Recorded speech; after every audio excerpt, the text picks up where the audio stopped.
congratulations to Florida State.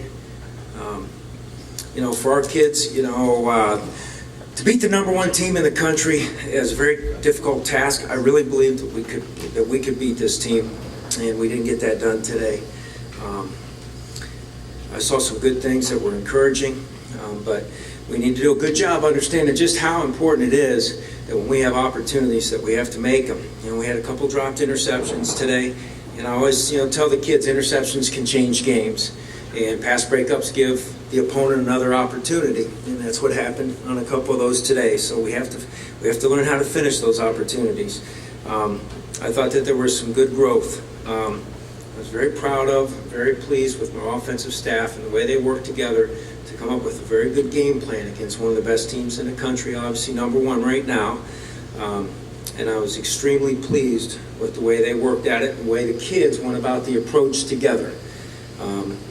Unselfishly, together as a team, as a unit. And there were some very encouraging things out there. So we look forward to taking the encouraging traits from this game into this Wake Forest game. Understanding we have a tall task in front of us with a very good defense at Wake, and an excellent offensive mind with Coach Clausen. Let's just move ahead with any questions. Coach, how you doing today? Good, Dan. A.J. Long, obviously, what you took away from him and his progression and what he did out there. You talked about some good things you saw on offense. Yeah, I thought both Austin and A.J. both, I thought did some good things for the first extended playing time. A.J. was just the way I thought he would be. He really loves to play the game. He's really fun to be around out there. There's never a sense that he's tightening up or anything. So I was really encouraged by the way he played. Did he make mistakes? Yes. But all in all, opportunity to be baptized by fire against #1 in the country. I thought the kid did a pretty damn good job. Coach, do you have an update on Austin Wilson, and then also talk about Steve Ishmael and the job he did today? Yeah, don't have an update on Austin other than I can tell you, just sat with him for a couple minutes, and sat with his mom and dad there, and they're going to take him over and make sure we check him out really well, see how things are later. Obviously, he's got a pretty good headache. Took a lick. You guys saw it. Hearts, prayers out to him. He'll be okay. He'll bounce back. He's a tough kid from Pennsylvania. First time I ever met him, he had a big old black eye from a scrap he got into on the basketball court. So he'll be all right. He'll be okay. But thanks for asking. Steve Ishmael made some good plays. Starting to see some things out of him that we saw out of him, when we were in the recruiting process. I remember when Coach McDonald came to me and told me about him. I was really excited. Then we turned on the tape, and some of those things that we saw on tape, we're starting to see every week. He's starting to play with more confidence. He's starting to learn how to get off press coverage, which isn't easy when you move up to this level. So I've been very pleased with him. Very pleased with a lot of these freshmen that are helping out the old guys. The other thing I was extremely impressed with was the way our older kids took these young quarterbacks under their wing and just said, "Go play." I was really proud of that. The way those kids, it's one thing to talk about it, but to see it happen throughout the course of the game when something didn't go well, and to see those big guys put their arm around them and encourage them to come up. So that was good. We got a good group of kids, and now we just got to go get that victory at Wake Forest. Yeah, Coach, you were over 4 scoring TDs in the red zone today, 9 of 23 on the season. What is it about your offense that doesn't work in the red zone? Same thing I told you last time. We haven't gotten the ball over the goal line enough. No specifics on that? No, I got a ton of them. We're going to try to catch the ball better when the ball hits us in the hands. Got to put the ball out in front of us in the flat. Those things happen. It's finishing the execution. You can go down to each and every one of those plays when you go through it, whether it's a run or a pass play, and say, this wasn't good enough. Can't do that. It's not any one specific thing. If it were, you'd point that out to me from a statistical analysis. At the end of the day, we haven't gotten across the goal line well enough. We're going to fight our ass off to do a better job with that every week. Mark? Coach, straight back. And we're, I know you wanted to win the game. What do you think your team proved to people watching today? well, we came up short. We lost the game. We go out to win every week. We didn't win a game, so I like the way we fought and all that, but I'm really not into those type of victories. Those moral victories. Moral victories don't count at the end of the season. At the end of the season, it's a win or a loss, and we didn't get it done. We came up short, and that's on me. We got to find a way to get it done next week. Hey Scott, just first, you mentioned Austin had a headache. Did he have a concussion? He has upper body injury, Stephen. Sure. And, Next question. yeah, I wanted to ask you about how you thought Tim did in the headset. I thought Tim and the offensive staff did a great job, as I already mentioned.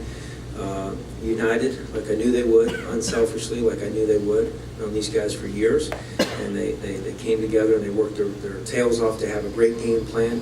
I thought they did have a really good game plan, and I thought the tempo was good. And I thought as an offensive staff, getting their players to play for the first time with a couple of those young kids, with some older guys that have been around, I thought they did a very good job with that. Obviously, we didn't score enough points in the red zone.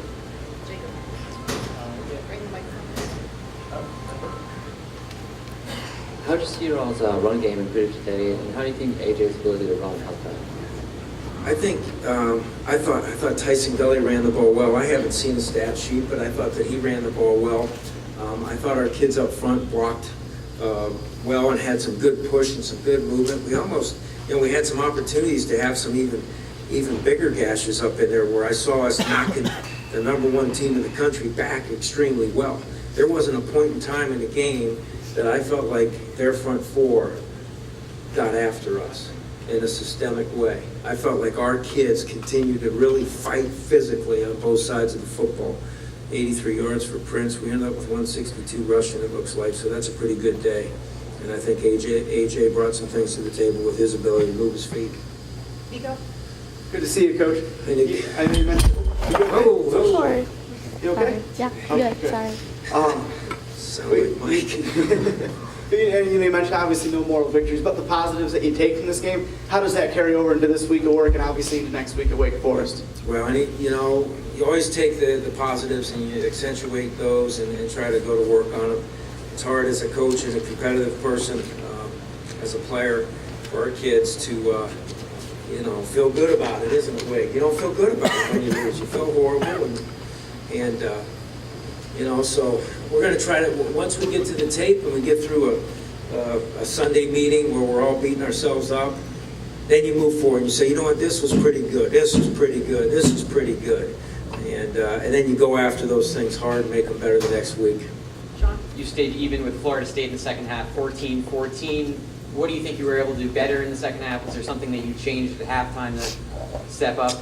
There were a few wrinkles. I thought the offense made a couple little adjustments that were good. More than anything, we stayed with what we thought we could do, and they did. They continued. The consistency level got better in the second half.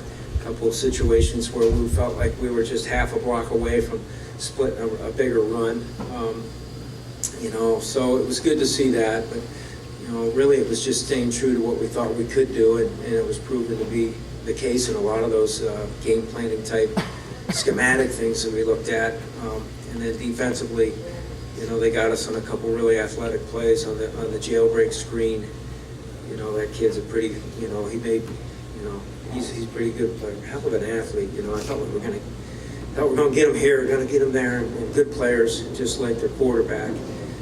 We had some good stuff. I thought Coach Pola had some really good calls, and the kids were coming through clean and free. And then, that quarterback does a nice job making plays go a little bit longer than you're used to, and they make it hard on those kids back on the back end. But we're going to take the positives, build from them, and put together a great plan for Wake Forest.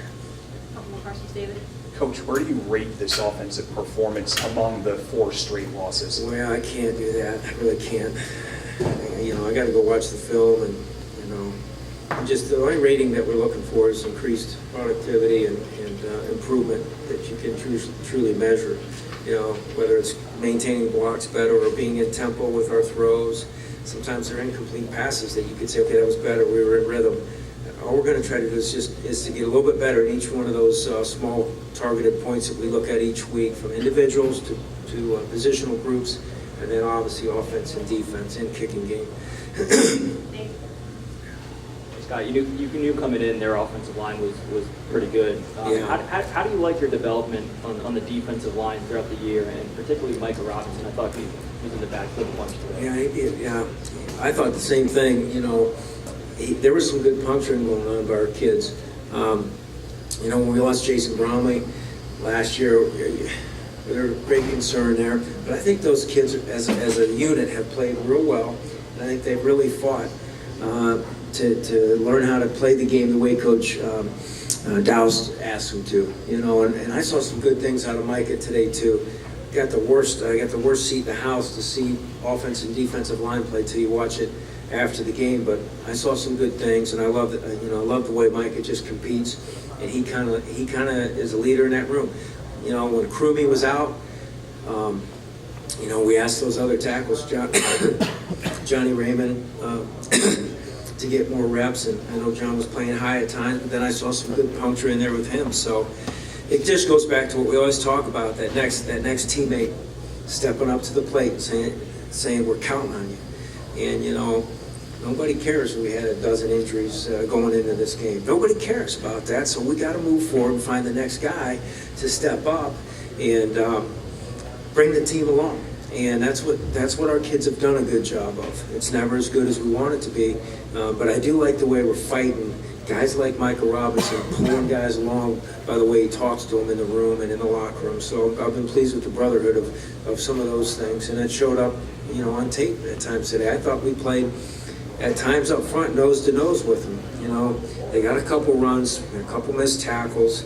The better teams, the better athletes you play, you always have a few more missed tackles, and hats off to those kids at Florida State and that ability level that they have, and their coaches do a great job with them.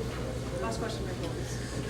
Defensively, you really brought up the missed opportunities in the pass game, but what about those screen passes that went for a long yards, and the fact that the tackling really wasn't up to par for the defense? Yeah, you just answered it the way I would have. Well, good. Thank you.